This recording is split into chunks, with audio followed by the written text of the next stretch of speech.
Welcome to Texas Border Watch, your eyes on the front line for all things border security, immigration, and local policy. I'm Jordan Elder. Miles of shipping containers and razor wire have been lining the Rio Grande for years, but now a state representative in Eagle Pass says it's time to get rid of it. Representative Eddie Morales, who is a Democrat, says all of these measures are outdated and unnecessary at this point. We've shown you how significantly crossings have dropped in that area, but Morales says this actually stemmed from a roadblock city officials faced. Eagle Pass and TxDOT engineers were trying to inspect the international bridge, but they struggled to get to the pillars because of overgrown foliage and all of that wire. Luckily, the fire department helped take them to the pillar by boat so they could still do their work, but Morales said this started a larger conversation. He asked the governor in this letter to start returning Eagle Pass and Shelby Park to the way it used to be. He says there's a balance to be struck between border security and a sense of normalcy for his community. Now, keep in mind, Morales did vote for Operation Lone Star when it began because this area was such a hot spot for illegal crossings. Texas officials have said in the past that they can't let up on the border because it would signal to migrants that it's okay to cross. In the past few months, though, Texas operations have largely shifted toward assisting federal agents with immigration issues. So again, that letter was to the governor's office. I also reached out to Governor Abbott's office to see if removing the razor wire and the shipping containers might be a possibility. In short, their answer was no.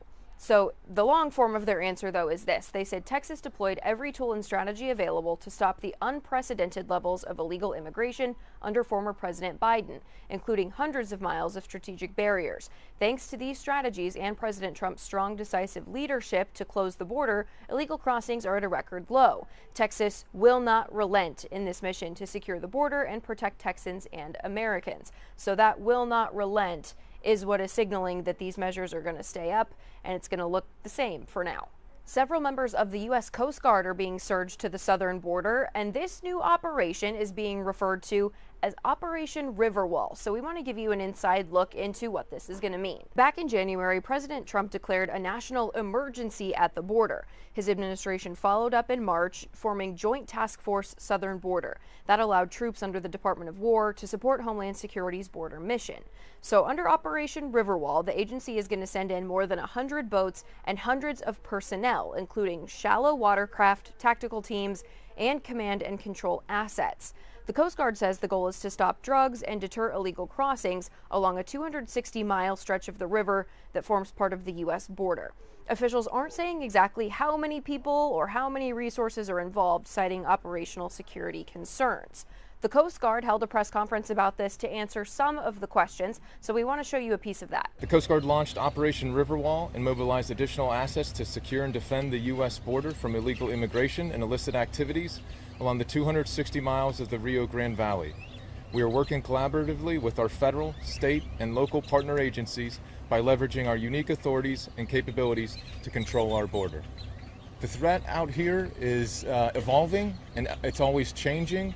Our adversaries are using new techniques, new procedures, new technology. So to combat that, we're surging forces onto the Rio Grande to provide more presence so we can deter that illegal activity. We've already helped with several different apprehensions along the river. I think it's probably close to about 20 at this point. Challenging environment is probably the biggest thing that they're encountering at the moment, and getting used to the river and the operations that we're doing. But also in terms of the actual, like the operation itself, Yep. In terms of people apprehension. Correct. Yep. So we're conducting standard Coast Guard law enforcement patrols up and down the river, looking for nefarious activity. So if we see an illegal immigrant crossing the river, whether that's on a raft, walking, or swimming, we'll pull them out.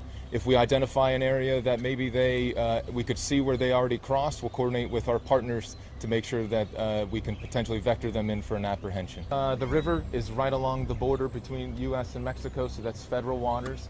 So our inherent Title 14 law enforcement authorities allow us to enforce U.S. laws and treaties along the water. So if we see someone crossing the river, that is obviously an illegal crossing into the United States, so that gives us the authority to apprehend them. As for the 20-ish folks that we have apprehended since we've been here, we've worked with our Border Patrol partners to make sure that we detain and apprehend them and make sure that they are taken into custody. You might remember from a couple weeks ago, we actually took you out on the Rio Grande with Border Patrol to show you how airboats and those kinds of operations help along the border. Border Patrol says that watercraft and things like that are crucial when it comes to the overall mission. What is that resource like for your team to be able to have something like that, to be able to deploy immediately if there's something going on the Rio Grande? No, it's absolutely important, and you called it on the airport. As far as this is very unique to Del Rio sector and some of the sectors downriver where the shallow waters. The only way we're able to navigate these waters is through the use of an airboat, and it's very important because we want to prevent and deter those illegal entries.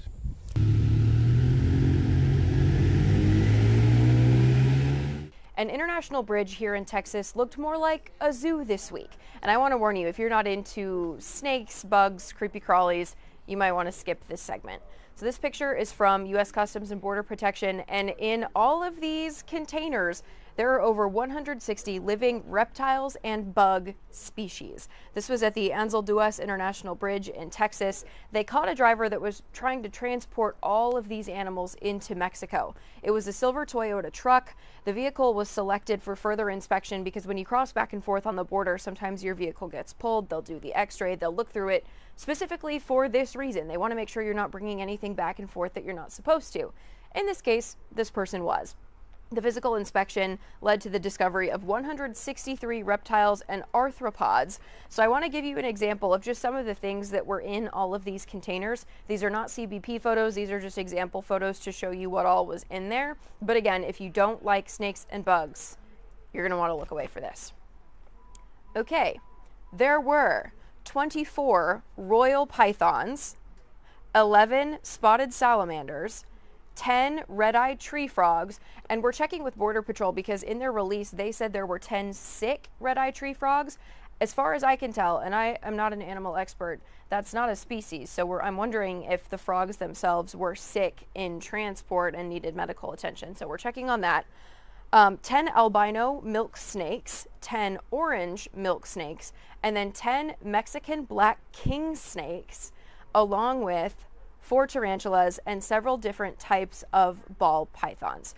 U.S. Fish and Wildlife Service took custody of all of these animals. They are going to oversee what happens to them from there. But quite a scare, I'm sure, for the border officials that went through and found all of this in a silver truck. That's all we've got for you this week. I'm going to reset that so we don't have to look at it. Anyway, that's all for this week's Texas Border Watch. We will be back next week. And if you want to watch any of our other episodes, we've got a playlist on YouTube for you to look back through. We will see you back here next week.